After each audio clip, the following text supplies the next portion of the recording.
self-adjoint operators on Hilbert space H.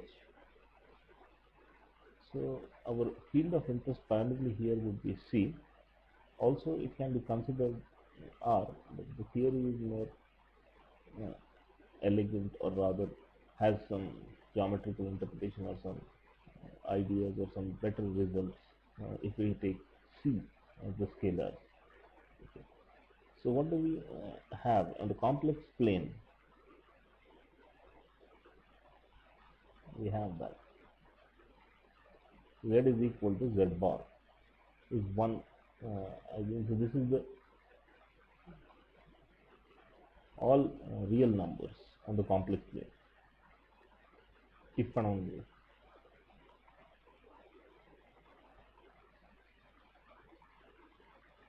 that is Z is A plus IB, A plus IB should be equal to A minus IB, thereby implying to be 0, the B is equal to 0. That is the case.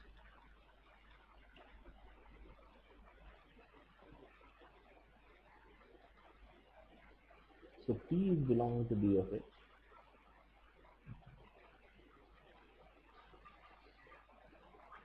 The adjoint of P is given by P star. Adjoint is P star. Okay. P star is also belonging to B of H. Self-adjoint. So what do you mean by self-adjoint map? Means T is equal to P star. Let's try to consider the properties of such operators.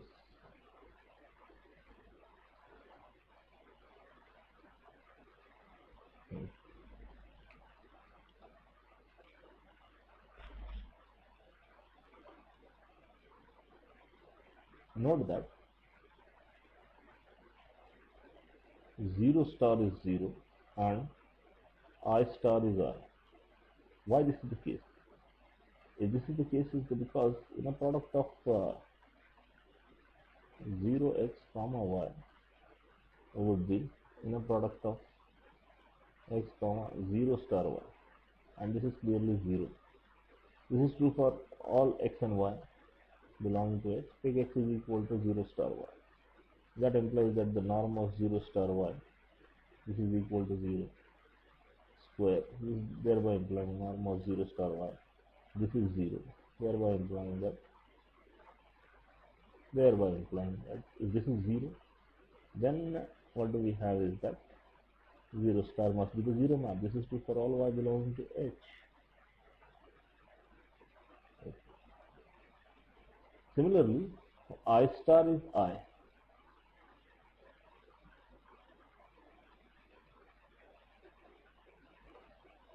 Inner product of x comma y would be the product of x with y.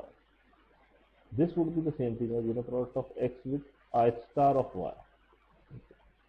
This is the same thing as this thing.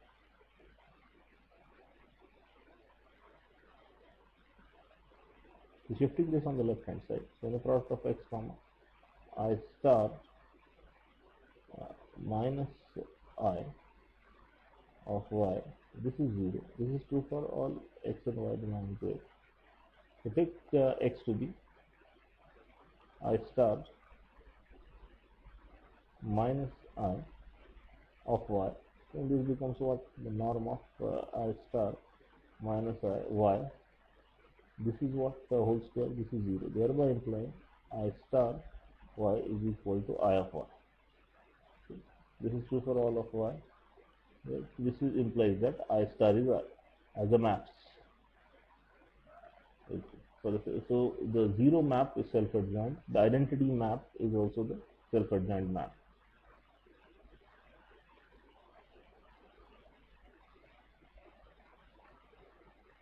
We have that if alpha and beta belong to the field alpha A1 plus beta A2. A2, its star is nothing but what it is, alpha bar A1 star plus beta bar A2 star, where A1 and A2 belong to B of H.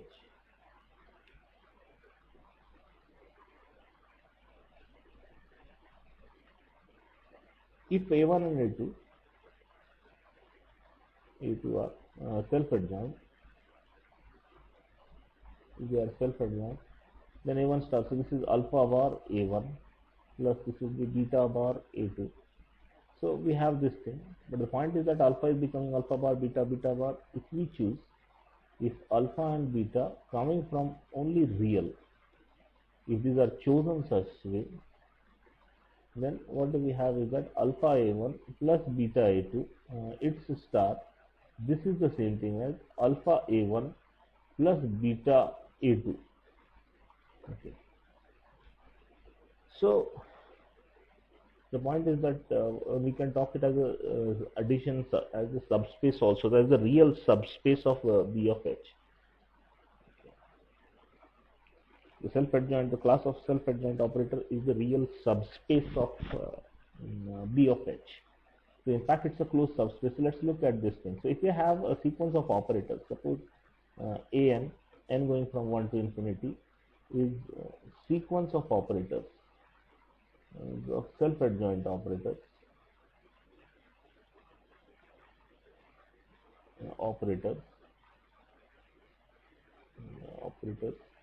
in H, okay, such that an converges to A is in B of H. Okay. Then the claim is that A belongs to, in fact, A is the self-adjoint operator.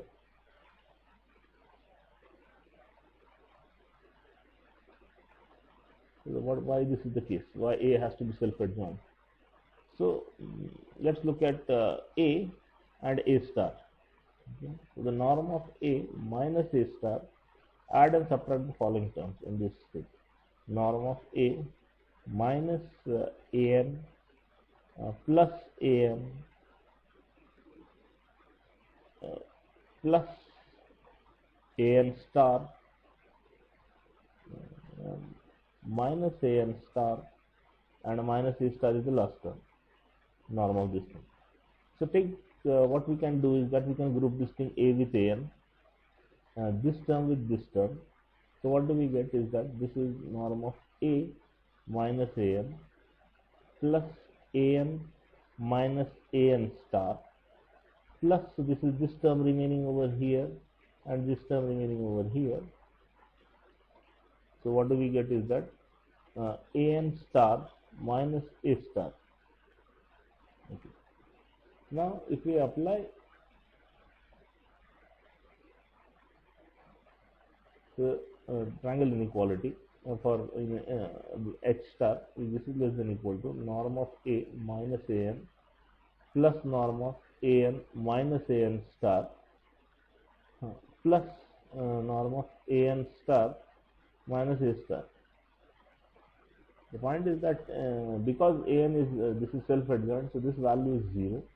So A minus An, which is norm of A minus An just, and this becomes what, plus, this is nothing but An minus A, this bracket star, and it's not.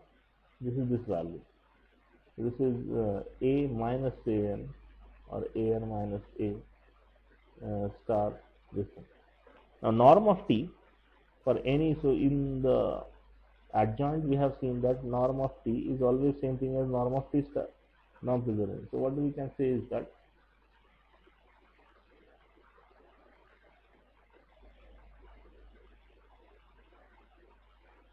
this is 2 times norm of A minus An less than equal to, what is that value? Norm of A minus A star. The point is that as n tends to infinity, An converges to A, or rather An minus A in the norm, or A minus A, this converges to 0. This clearly implies that A must be equal to A star. So if you have a sequence of self-adjoint operators which are converging, then indeed the limit is also self-adjoint. Okay.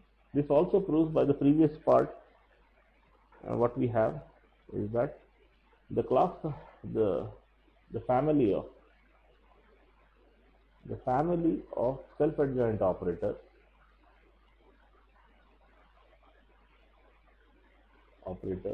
of the Hilbert space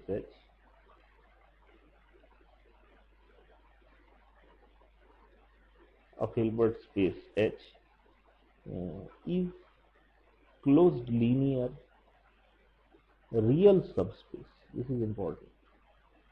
So not with respect to the complex subspace of B of H.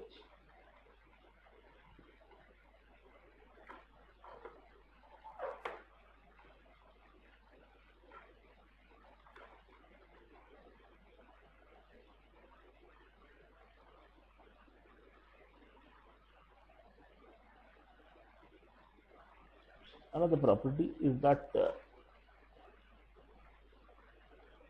product of two self-adjoint operators proposition. If A1 and A2 self-adjoint operators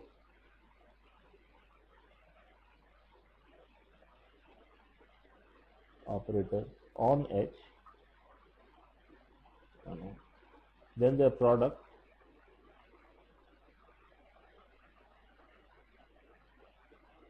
A1 A2 is self-adjoint if and only A1 A2 is equal to A2 A1. So let's write a proof of this fact. Now A1 and A2 is a given. A1 A2 self-adjoint. That clearly implies that A1 star is A1 and A2 star is A2. What we can look at as A1 A2, this star would be what? This would be A2 star, T1 T2 star is T2 star T1 star from conjugate space or adjoint. If you look at A2 star A1 star, A2 star, this is A2 A1. Now A1 A2 star is becoming reversal, but that is clearly so if A1 if you want this way assumption, then you assume A2 A1 equal to A1 A2, then what do you get is that this is this thing. If this is given to be A1 A2, this way if you want, you write here A1 A2, you get A2 A1, which is this part. If you assume A2 A1, this is the converse part, if and only if. So what do we have is that we have established the fact that the product of two self-adjoint operators is indeed what? Self-adjoint, subject if and only if condition is the product commutes. Okay. One observation, the most important which we will be using is the following. If T is an operator, so T belongs to B of H,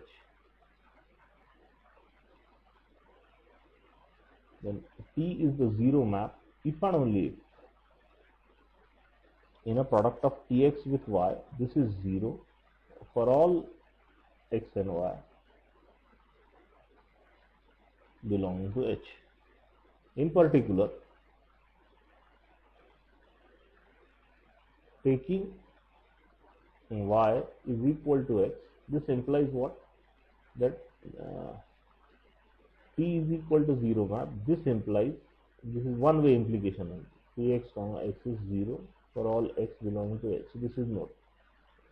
Now it's easy to see that. So if T is 0, then 0 in a product with Y is 0. If Tx comma Y is 0, then we can just simply take Y equal to T of X in this case. Then it becomes norm of T of X is equal to 0 for all X, and then that implies that T must be the 0 map. Okay. So one important theorem which we will be using frequently, the theorem in self-adjoint operators, third theorem, theorem C, and so on, or let's write so theorem is that if T is a linear operator belonging to B of H, then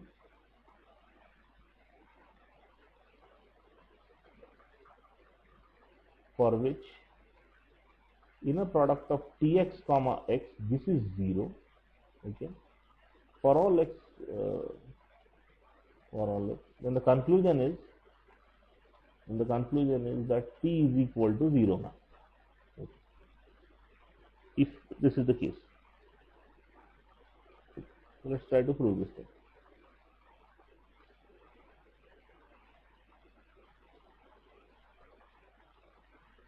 What we will be using here, the fact that f is equal to c, this would be used as a complex scalar. Okay. So it is clear that if we show that inner product of tx comma y, this is equal to 0 for all x and y belonging to H, then clearly t is what map? T is the 0 map. So we'll try to show this thing. Let's consider the following object. Let alpha and beta belong to the scalar field. X and y, any object belonging to H in. Consider alpha x plus beta y. If you consider alpha x plus beta y, then what do we have?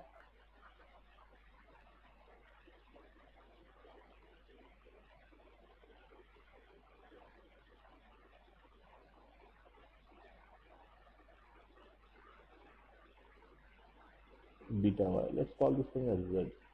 So what is inner product of tz with z? So this would be inner product of t of alpha x plus beta y, comma alpha x plus beta y. This is the same thing as inner product of alpha tx plus beta t of y, comma alpha x plus beta y. This you get what from here is that alpha, if you just take the linearity, alpha inner product of tx comma alpha x plus beta y plus beta inner product, so let's write that below,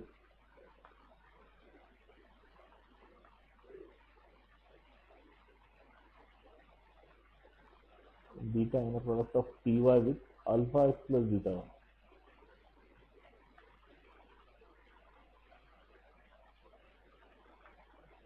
So what do we get from here? This is what? This is equal to alpha inner product of tx comma alpha x plus alpha beta bar inner product of tx comma y, then plus beta inner product of ty comma alpha x plus beta inner product of ty comma beta y. Okay. What do we get from here is that alpha comes outside, so this becomes alpha bar inner product of tx comma x plus alpha beta bar inner product of tx comma y plus beta. There what comes outside is alpha bar beta alpha bar inner product of ty comma x plus beta bar inner product of ty comma y. So what if you look at this is this object tz comma z. If you are assuming for all x, so this is 0. This is 0. Z is an object belonging to H. We are assuming that tx comma x, this is equal to 0 for all x belonging to H. This is 0. This is also of the safe type. So what do we get from over here is that this object is 0 and this object is also 0. So this is also 0. So the conclusion is that this is the left hand side of this thing.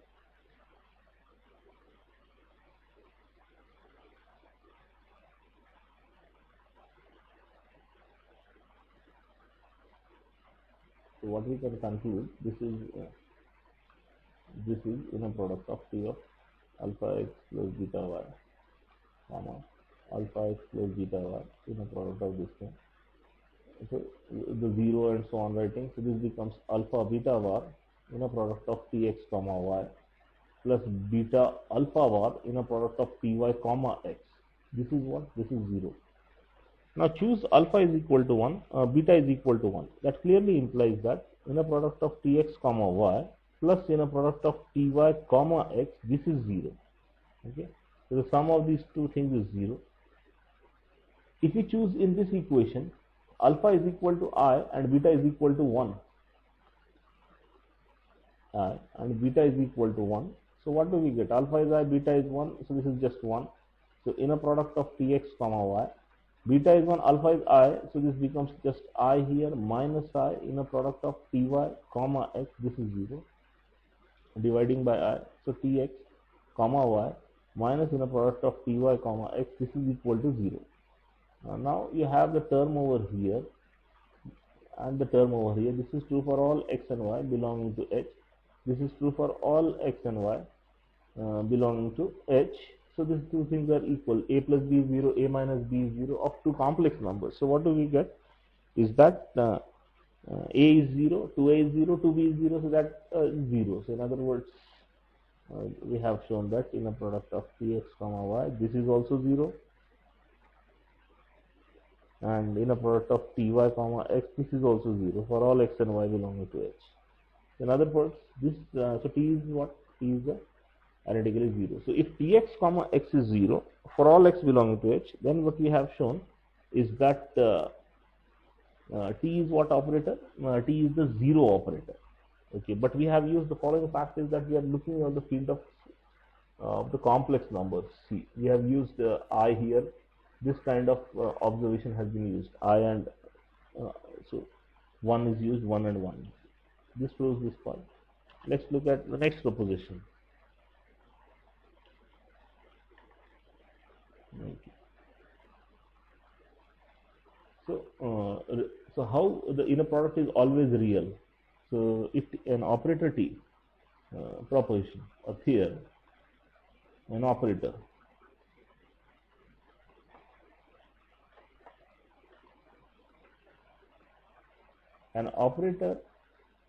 T in H is self-adjoint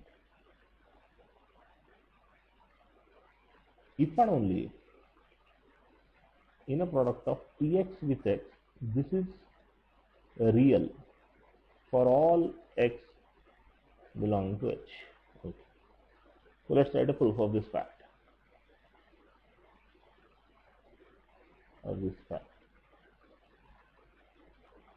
What do we have? Let's consider Tx comma X, this bar. Tx comma X with bar, this is what? X comma T of X. X comma T of X. But what is X comma T of X? This is the same thing as X comma T of X. Let's assume this way. If we are assuming this way proof, then it is self-adjoint. So this is X comma T star of X. So we are assuming self-adjoint. So assuming T is equal to T star. So we are assuming self-adjoint here. This is this thing. Then this is the same thing as what? Inner product of T star star, right? So which is the T star star is T X, which is inner product of Tx with X. T star star is T, and the property of the conjugates we have seen. So what does this imply? This implies that a complex number is there whose conjugate is the same thing. So this bar is equal to Tx comma X for all X belonging to H. So this is a real. What does this imply? What is real? Inner product of Tx comma X. It's a real quantity. Okay. Now assuming the converse. So let's try to prove the converse. So assuming Tx comma X as real.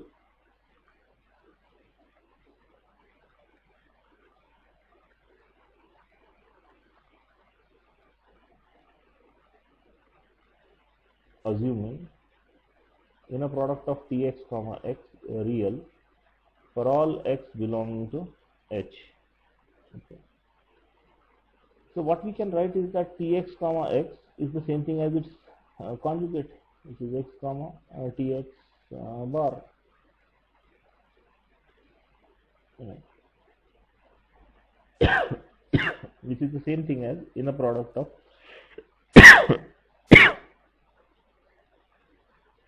X comma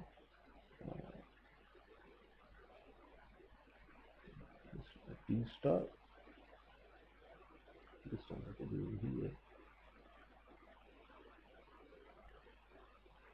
here. T star X comma X Just taking this thing on this side. Taking this on this side becomes what? Adjoint, what we bring. This is this thing, and which is the same thing as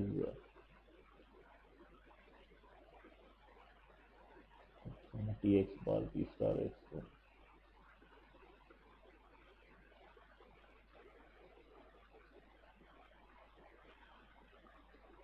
So what do we get from over here? This is x comma t star of x. Okay. Now because this is real, and if you take the conjugate is the same. So this is x comma t of x. We are using this fact over here, assuming this way now, that if this complex number, this is its conjugate. So this is conjugate of this thing.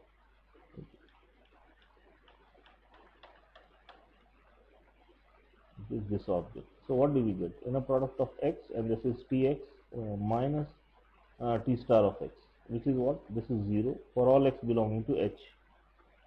For all x belonging to h. So the point is that so tx comma x, we can have star of this thing also. So by the previous theorem, what we can have is that if its conjugate is 0 and so on. So the point is that tx comma x is 0, t is 0 map. If x comma t of x is 0, then t is 0 map. So what do we get is that t minus t star is a 0 map. So hence we have established that t is equal to t star. So what we have proved is the converse also. Assuming the real, it's a self-adjoint. If it is a self-adjoint, inner product of tx with x is always real. Another proposition. So what do we have? The proposition is that if you have the real Banach space of the self-adjoint operator, which is a closed linear subspace of all this thing. So the real Banach space of all self-adjoint operators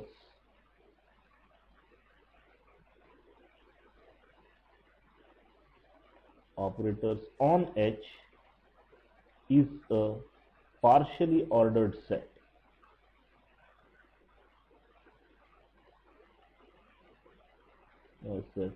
Whose linear structure and order structure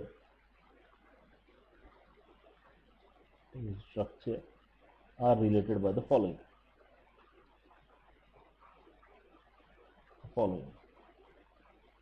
properties. So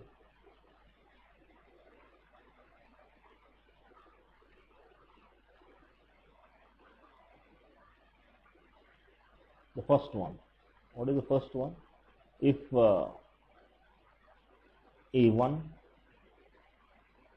is less than equal to A2, then A1 plus A is less than equal to A2 plus A. Okay. Second one, if A1 less than equal to A2 and alpha greater than equal to 0 scalar, then alpha A1 is less than equal to alpha A2. Okay, now let's come to this thing. What do we mean by this less than equal to as operator and so on?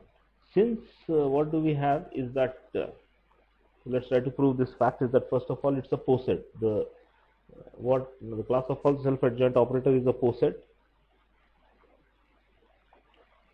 With respect to what the operation, how we are saying that A1 is less than equal to this. So less than equal to symbol on the real Banach space of self-adjoint operators.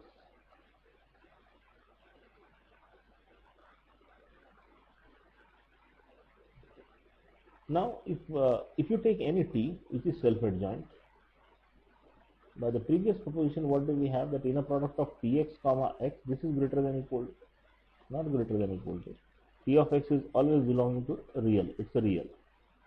What we can do is that any two real numbers can be compared.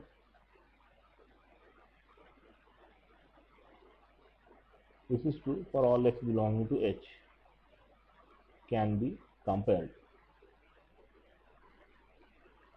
If it happens that if a1 x comma x is less than equal to inner product of a2 x comma x for all x belonging to H, this implies that a1 is less than equal to a2. Okay. This is the definition what we are using, not implication, rather the definition of a1 is less than equal to a2. That for this would happen for all x. Okay. Now, with respect to this, we are saying that this is the partial order on self-adjoint operators.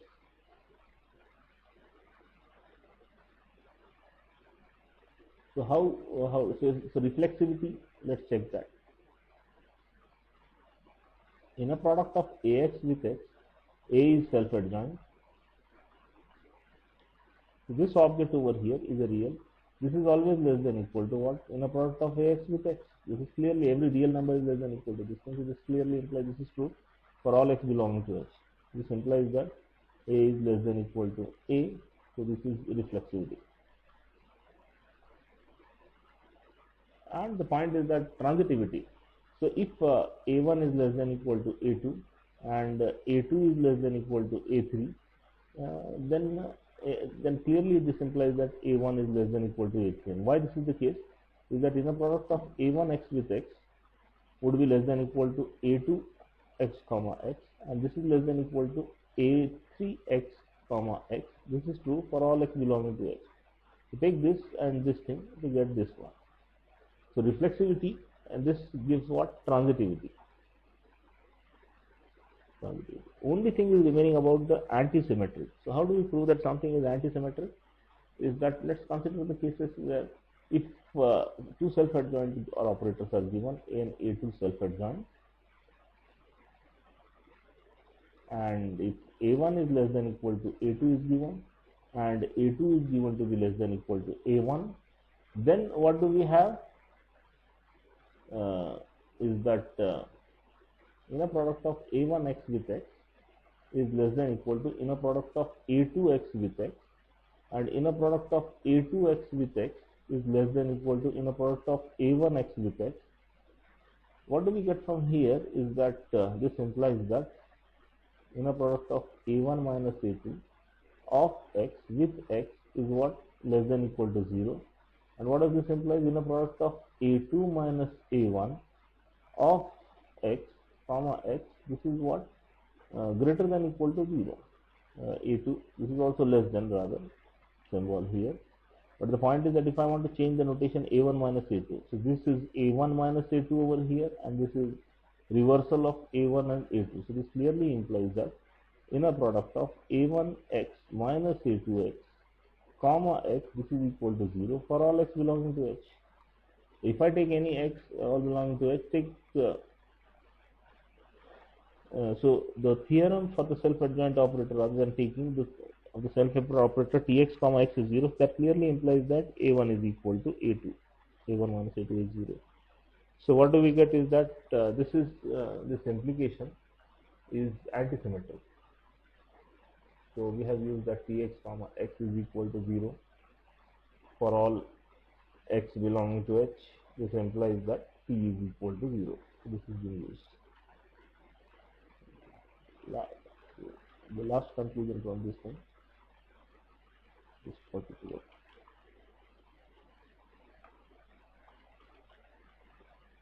That the first part is that if it is given that A1 is less than equal to A2, and if A is any self-adjoint operator, then we can add them. So A1x comma x, this is then what? Less than equal to inner product of A2x with x for all x belonging to H. That is the definition of A1 less than equal. So add on both sides, right, inner product of Ax comma x. So that is nothing but inner product of A1x comma x plus inner product of Ax comma x less than equal to inner product of A2x comma x plus inner product of Ax comma x. This is what? Inner product of A1 plus A of x comma x, this is less than equal to inner product of a2 plus a x comma x. Okay. Now a1 plus a is self-adjoint, a2 plus a is the star is the same thing, and so on. So and this is also same. So a1 plus a is less than equal to a2 plus a. That's what we have proved. Now let's try to prove the second part. So what is the second part? If you have that if a1 is less than equal to a2, alpha belonging to f, and alpha is real, so alpha is greater than equal to 0, real scalar, then what do we get is that we can multiply. So what is given is that a1x comma x, this is less than equal to inner product of a2x with x for all x belonging to h. Okay. So multiply by positive scalar, a non-negative scalar rather, a1x comma x, this is less than equal to, doesn't change the sign, a2x comma x for all x belonging to h. Then what do we have? This is alpha a1x comma x less than equal to alpha a2x comma x. This is what? Shifting here. Alpha a1 minus alpha a2 x comma x. This is equal to 0 for all x belonging to h. Now this clearly implies what then? If tx comma x is 0, that theorem we can use for self-adjoint operators. This is self-adjoint. Alpha is a real scalar. In fact, it's a non-negative scalar. This t is 0. So alpha a1 minus alpha a2. This is 0. That clearly implies that alpha less than equal to, no, sorry, less than, it is less than equal. So what do we have? Correction below. So what do we have is that from here, this is just this is less than equal to symbol. So what do we get is that alpha a1 is less than equal to alpha a2.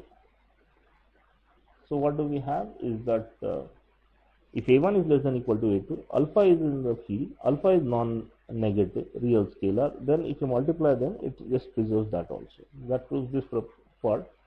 The last theorem for this section is the following, the proposition and so on. So let's talk what is called as a positive operator.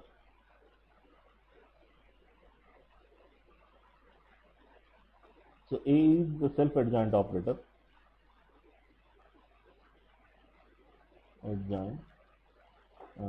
operator, and the symbol is used A is greater than this. This is the symbol. Okay. If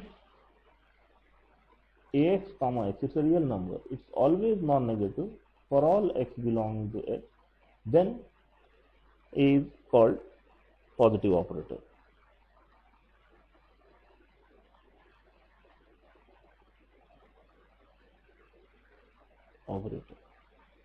Okay. Positive operator. Clearly 0 and I are positive operators.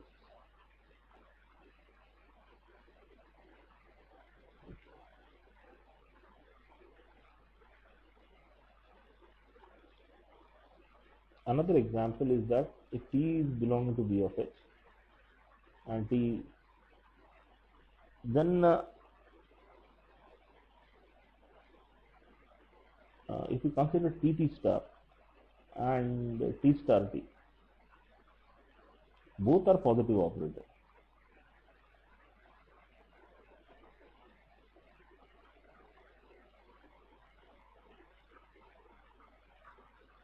Since what do we have is that inner product of t star of x with x is nothing but inner product of t star x comma t star of x, this is nothing but norm of t star of x square, and this is non-negative.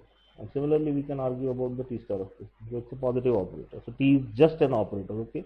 It's linear and continuous map from h to h. So if you take this kind of thing, that also becomes a positive, it becomes self-adjoint. Not only that, it's a positive. So let's write a theorem or proposition on positive operator. If A is a positive operator on H,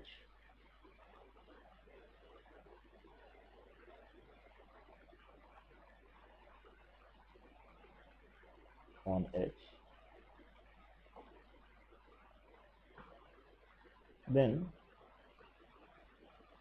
I plus A is non-singular.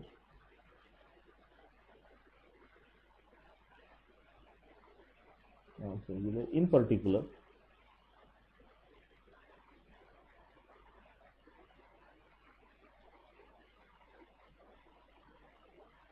I plus T star T and I plus PT star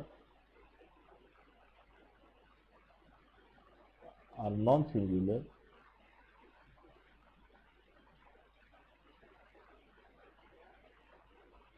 for an arbitrary operator P on Hilbert space H. Let's try to prove this thing. This is a proposition. This is the claim. So if you start with a positive operator to add identity, then it is a non-singular. And since T plus T star T are positive operator, so these are this one. They are non-singular. The proof.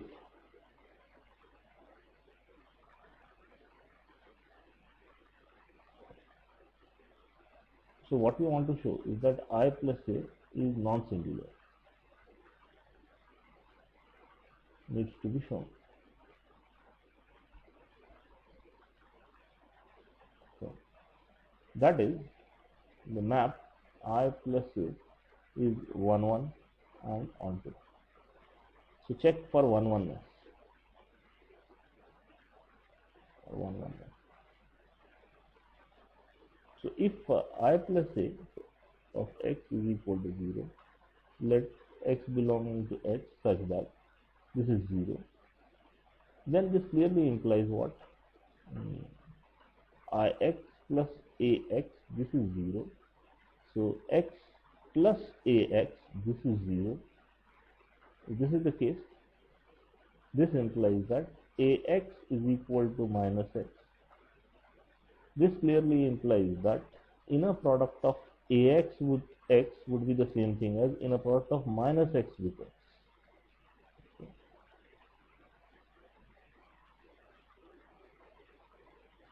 But inner product of minus X with X is what? So inner product of Ax with X becomes minus inner product of X with X, which is nothing but minus norm of X square, which is less than equal to 0. This is less than equal to 0, this part. But this part is a positive operator, this is greater than equal to 0. So this is, so Ax comma X becomes what?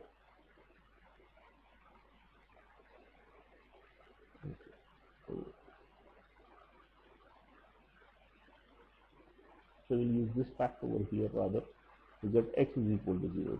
So the point is that since A is positive,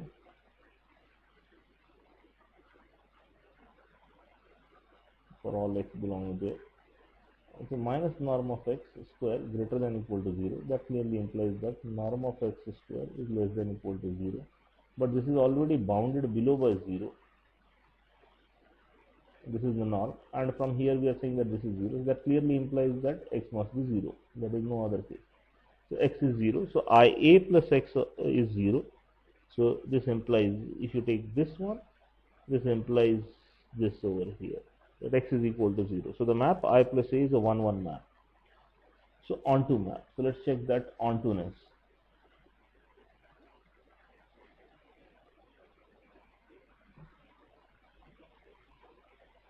Let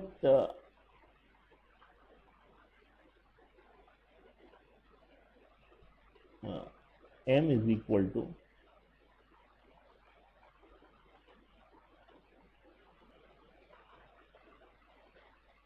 the range of I plus A. Okay. We show that M is closed subset. So I plus a is that it's the range. Let's take norm of I plus a on x, its square. This is what? This is nothing but inner product of I plus a x with I plus a x. This is what? Inner product of x plus ax comma x plus ax. This is what? Inner product of x with x plus inner product of x with ax plus inner product of ax with x plus inner product of ax with ax. Now this term and this term are same because it is it's a is what self-adjoint operator and it's non-negative. Value is greater than equal to 0. So the point is that their conjugate are same. So this is nothing but norm of x square plus 2 times in a product of ax with x plus norm of ax square. Okay. This is this one. So what we can conclude from here, since this is what operator, this is a positive operator, so this value is always non-negative. If you take non-negative, the point is that you have to get this value, you have to add something to norm of x square. So it is clear that this clearly implies that norm of x square is less than equal to norm of I plus a x for all x belonging to H. So if you take a sequence, so why this is useful is that if you take a Cauchy sequence in M, which is this range space. So suppose this is a Cauchy sequence. So Cauchy sequence in M, which is the range space, range of I plus a. If you take the Cauchy sequence, then what do we get? x1, x2, x3, and so on. Is that then so you have I plus a x1, I plus a x2, and so on, so on, so on. The corresponding would be the Cauchy sequence because of this inequality. x1, x2, x3 becomes Cauchy in H, but H is Hilbert. If H is Hilbert, this implies that this Cauchy sequence converges. This xn converges to x. If xn converges to x, I plus a is a continuous map. So I plus a of xn would converge to what? I plus a of x. But I plus a of xn was what? Cauchy sequence, and its limit is this thing, and hence M is what set?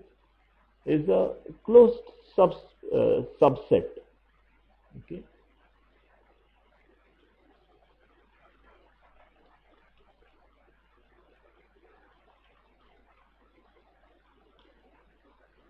So M is closed subset of H.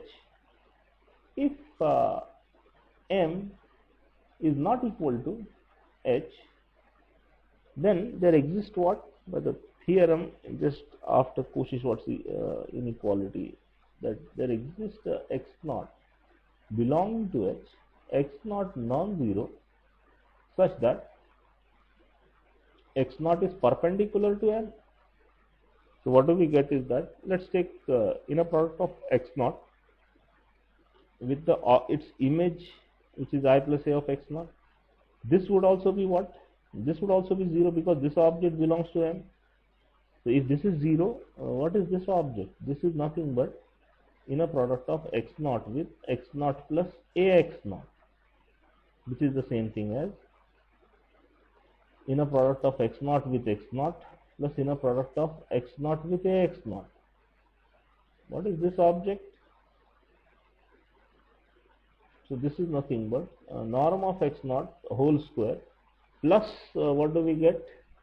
Norm of x naught plus this one, x naught plus ax naught. Norm of x. So what we can say? Okay, let's write x naught plus ax naught. X naught comma. Since x naught comma ax naught is non-negative, okay, so minus of this value would be less than equal to 0. So minus of x naught plus ax naught would be what? X naught comma ax naught would be less than equal to 0.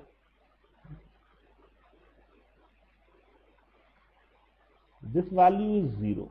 So this summation is 0. So minus, so this clearly implies this value is nothing but norm of x naught square. That is given to be what now?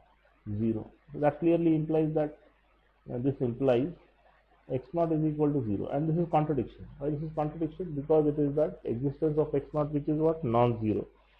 So I x naught plus I plus a x naught, this is 0, but this value is norm of x naught square plus this value. So norm of x naught becomes negative of this value. This value is always positive, so its negative is less than equal to 0. So what do we get is that norm of x naught square is less than equal to 0. So this assumption is happening because we are assuming that M is not equal to H. So M is a closed subspace and not equal to H. So what do we get is that M is the fourth space. In other words, the map I plus A is what? Is an onto map. It takes the full of H. So that finishes this section on self-adjoint operators.